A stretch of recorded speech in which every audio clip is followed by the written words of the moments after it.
going to start this video by admitting something quickly. I don't really play rhythm games that much. I'm kind of surprised too, because I'm a super rhythmic person. If you leave me alone for 10 seconds with music in the background, I'm almost certainly going to start humming or whistling. And if you leave me alone when there isn't music, I'll just be humming or whistling to the sounds in my head. Honestly, humming and whistling are kind of like rhythm games in their own right. But despite that, Kid Miro was never a rhythm gamer. Now, don't get me wrong, I did know what rhythm games were as a kid. Stuff like Just Dance, Guitar Hero, Dance Dance Revolution. I was familiar with them, but I never played them that much.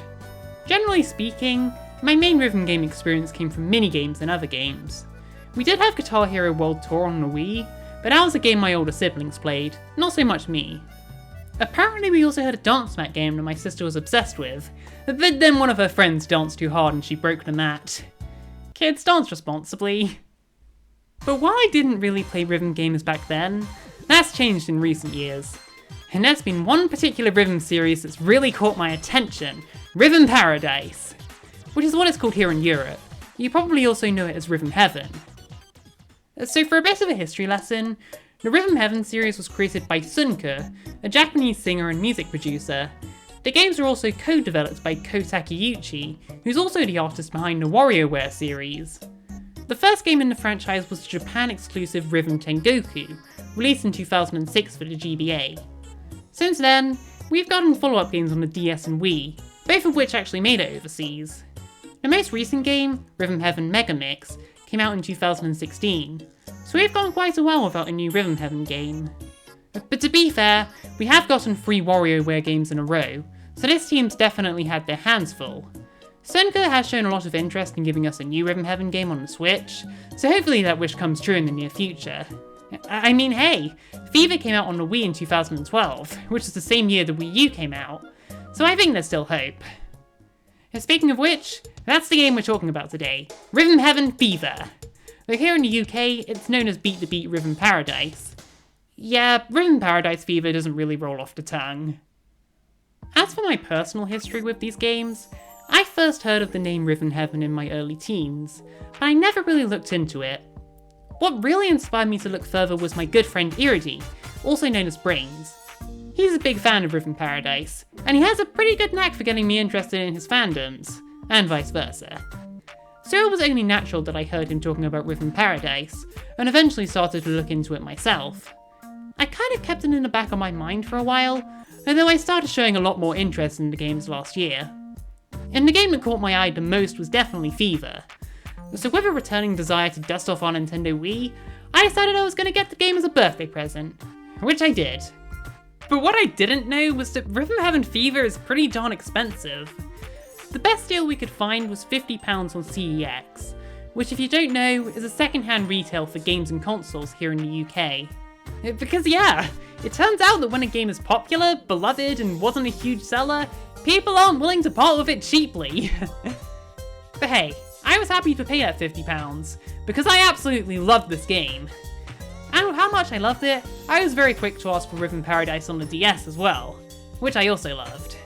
But before I get ahead of myself, I better explain what made this series really click for me. I've actually never done a game review on this channel, but hey, it's a new year and there's a first time for everything. So how about we take a look into my first proper rhythm game and see what it's all about? Let's go! So Rhythm Paradise consists of 50 short and simple minigames. They vary quite a lot, but the general goal is the same. You just press the buttons with the right timing to make things happen. And of course, with this being a rhythm game, all of these minigames follow the beat of the music, so getting into the rhythm is key. Each game has its own patterns to learn, and they also use different tricks and curveballs to challenge the player. For instance, some games have multiple cues to memorize, and try to mix them up in different ways. Some games place cues on the offbeats, sometimes they change the tempo mid-song, and sometimes they make distractions so that you can't rely on visuals. In general, the variety on these minigames is really strong. Some of them test your consistency with plenty of fast-paced beats, while some are slower and focus more on timing. And some even play like memory games. Even games that seem similar in concept are still distinct in execution, thanks to their unique cues and patterns. And even outside of gameplay, all of these games stand out from one another, thanks to their visuals and concepts. In one game, you're a samurai slicing evil spirits. In another, you're a rapper who has to spit bars in sync. Or how about this one, where you're a wrestler who's being interviewed?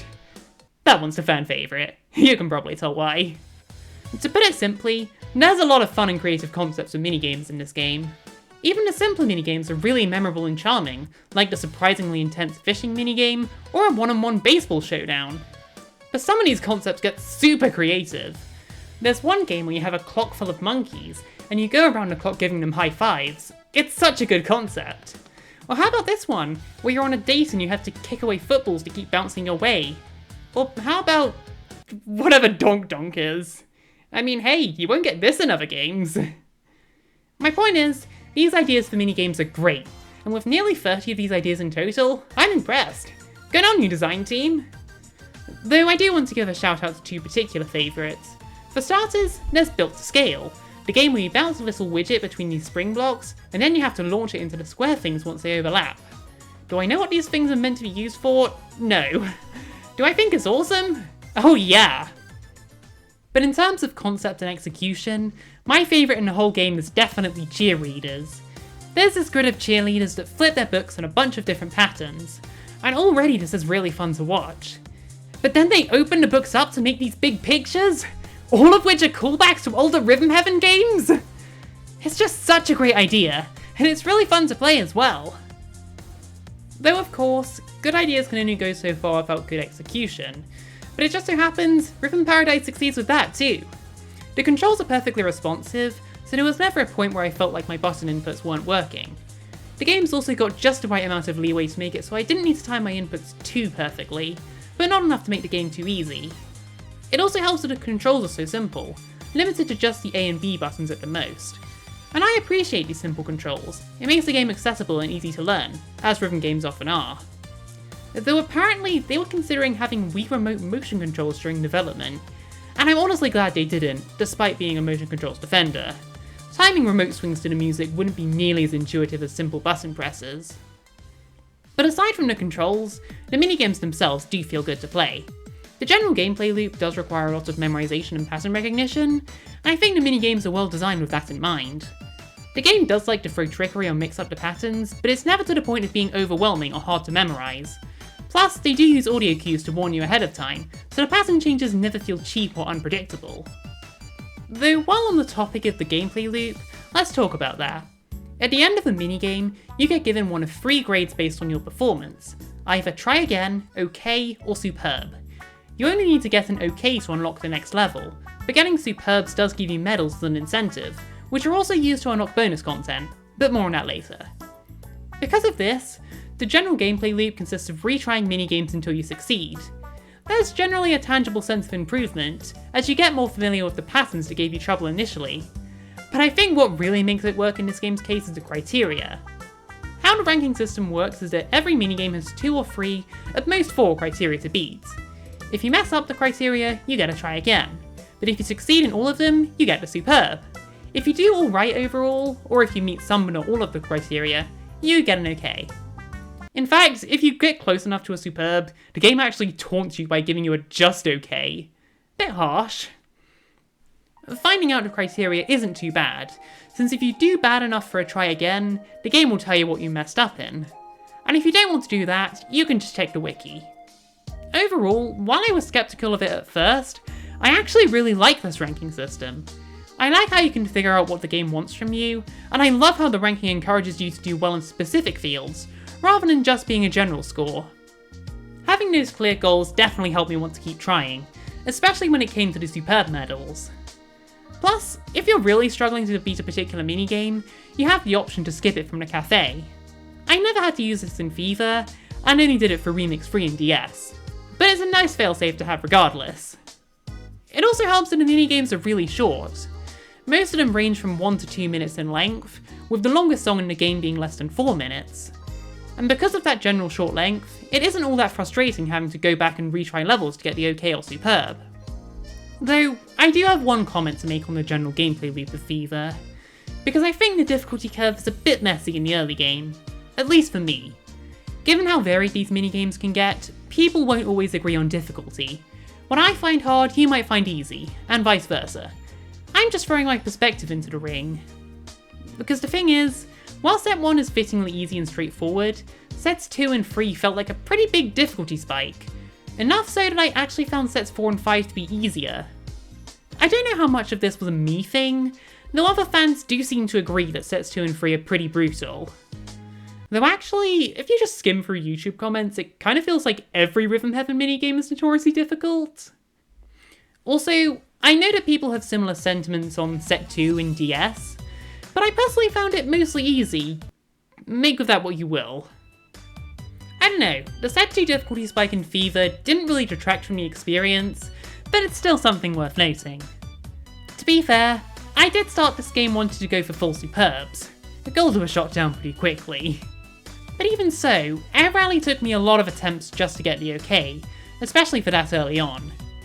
And the remixes, well, all of the remixes are really challenging, but Remix 2 did seem to crank things up a bit too suddenly. At least it's the shortest remix in the game. But anyway, that's enough about my gripes. I've not really said anything about the remixes yet, so let's talk about them next. At the end of each set of 4 minigames, you're presented with a remix that combines everything in that set into one song.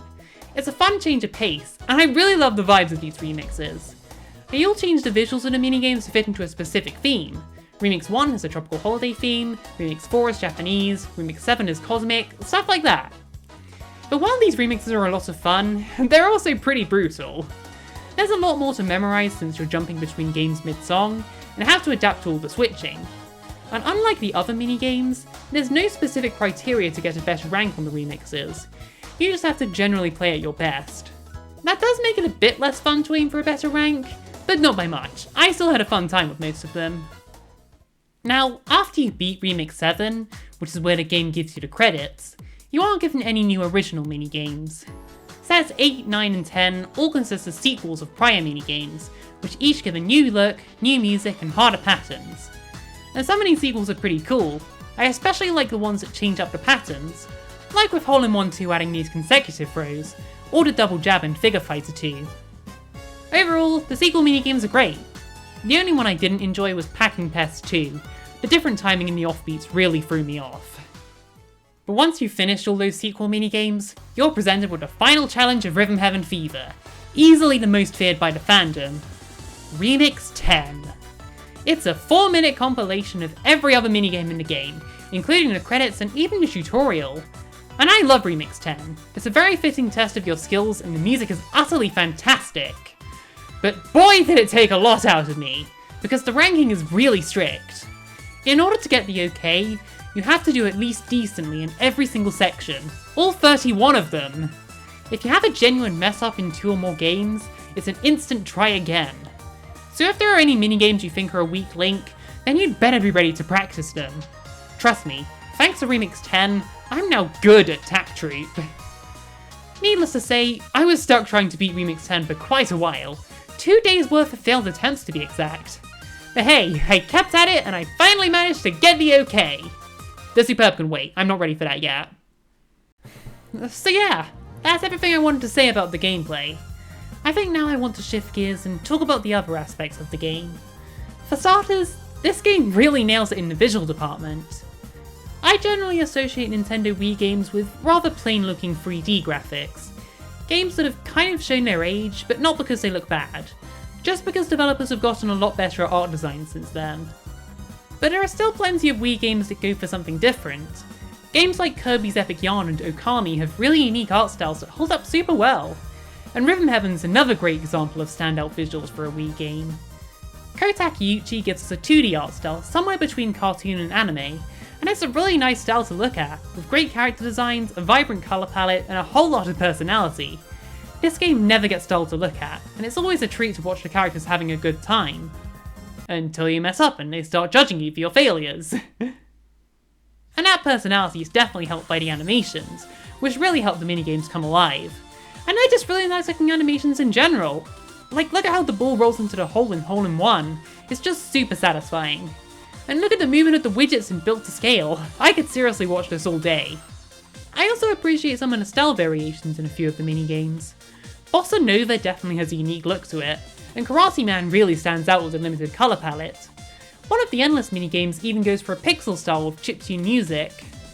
On the whole, Rhythm Heaven Fever has some of my favourite visuals of any game on a Nintendo Wii, up there with Kirby's Epic Yarn. It's so full of life and colour that makes it super nice to watch, and I'm confident that this art style will never look dated. They kept to the same style in Mega Mix, but I am curious to see what the next Rhythm Paradise game is going to look like. When we finally get it, that is. And then there's the matter of the music. There's not much to say, honestly. I love the soundtrack of this game. Which is good, because the music's kind of the focus of a rhythm game. And you know your soundtrack's good when it's become my go-to background music for months now. Seriously, it's just as catchy outside the game as it is while you're playing it. The soundtrack of Rhythm Paradise definitely does a good job of reflecting the mood and feel of each of the minigames. And there's solid variety to help them all feel distinct, even the sequel minigames. The game even has a handful of vocal tracks for some of its minigames, namely with remixes 3, 8 and 9, the credits theme, and with both versions of Karate Man, a minigame that's consistently appeared in every game in the series.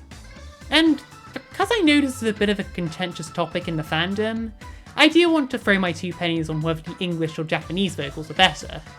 And honestly, I don't mind. I like both. The only vocal song in the series where I outright prefer the Japanese version is That's Paradise, the credits theme of the DS game. But at the end of the day, the English and Japanese vocals do feel pretty different, but I'm okay with that.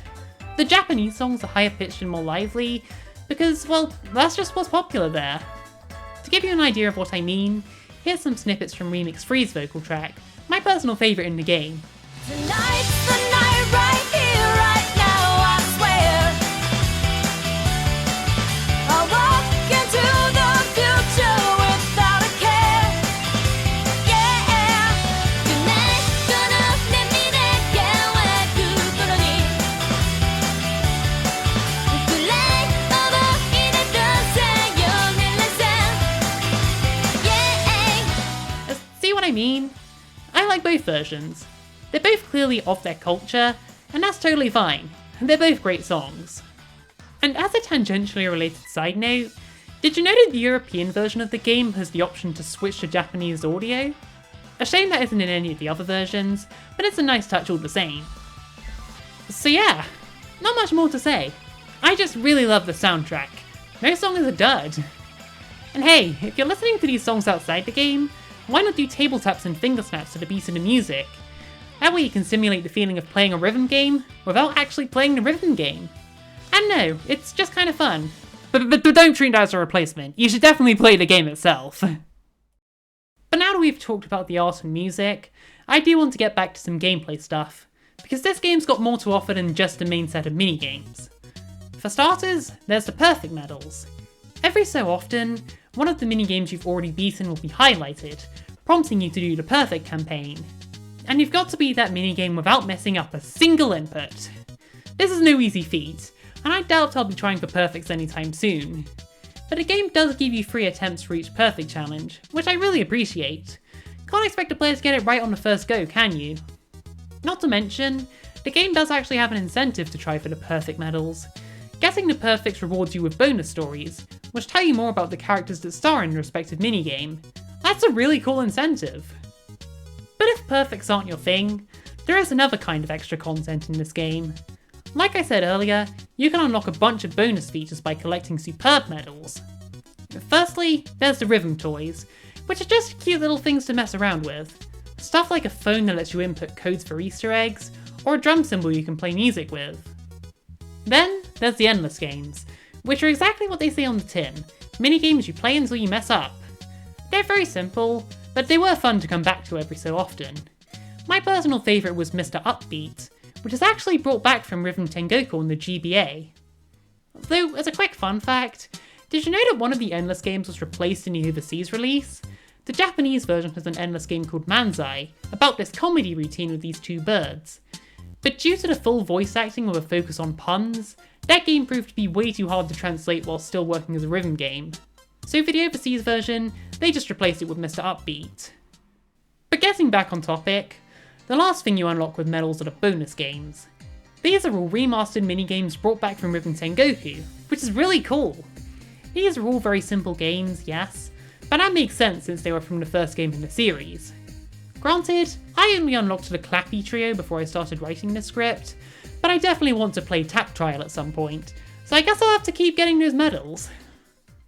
And on top of all the single player and bonus content, this game's also got a whole 2-player section. 8 of the 50 minigames can be played with a friend, and if you get enough superb medals in 2-player, you can even unlock exclusive 2-player endless games. This is a great fit for the Nintendo Wii and its multiplayer support, and I can only imagine the chaos it would cause between friends. Though granted, I didn't play with a friend myself, since my sister quickly found that she isn't great at Rhythm Heaven. But I still got to experience all the 2-player content by holding a remote in both hands. The downsides of being a nerd, I guess. But anyway, yeah, I think that's everything. In conclusion, I absolutely loved playing Beat the Beat Rhythm Paradise. The video title did not lie. I think I can call it my favourite Nintendo Wii game now. Though maybe Kirby's Epic Yarn still beats it. Actually, you know what? Yeah, it's tied with Kirby's Epic Yarn, let's leave it at that. But yeah, Rhythm Paradise was a really good time, and I am absolutely going to keep coming back to it in the future. I mean, yeah, I do want to get all the superb medals eventually. But aside from that, this is definitely a game I'll revisit a lot to play casually. Just pop the disc in the Wii, play a few minigames, have a good bit of fun.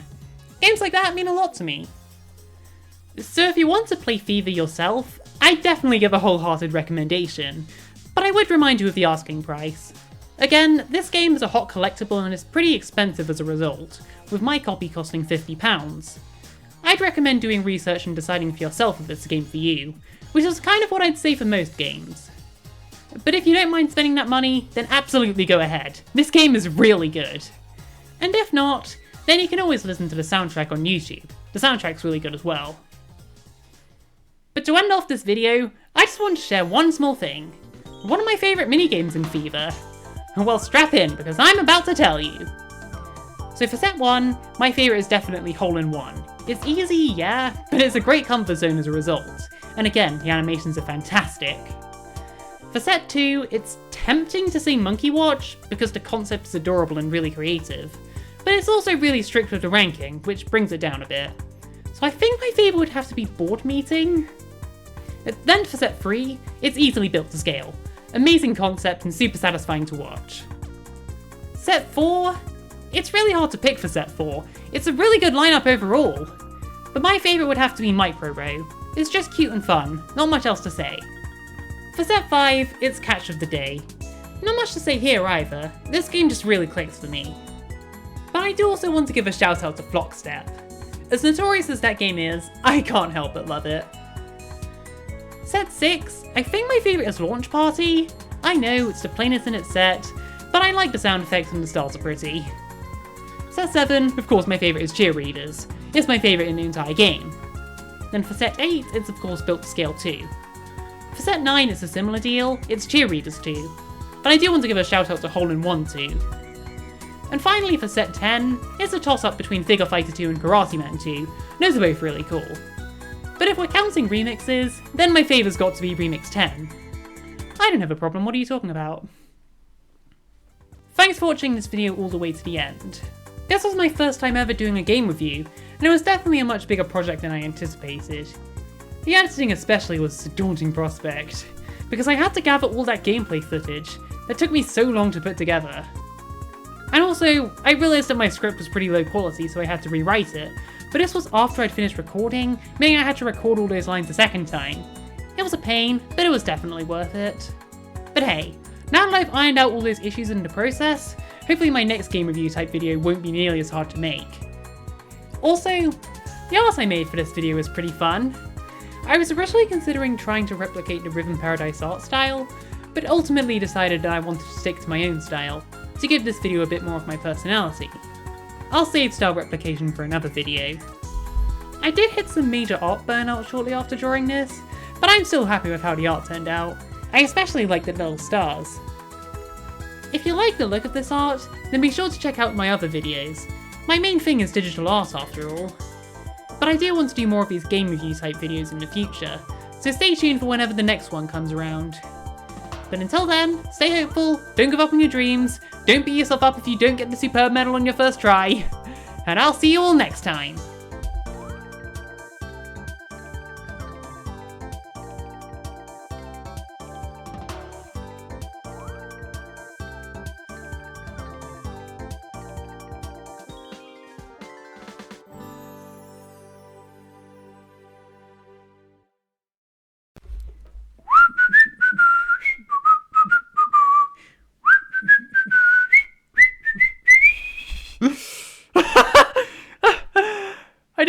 I don't know why I was whistling lockstep for a microphone test.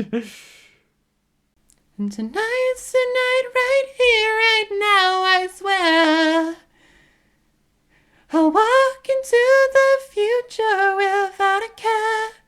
Yeah. I don't know, I tried to do stuttering and it just turned into beatboxing.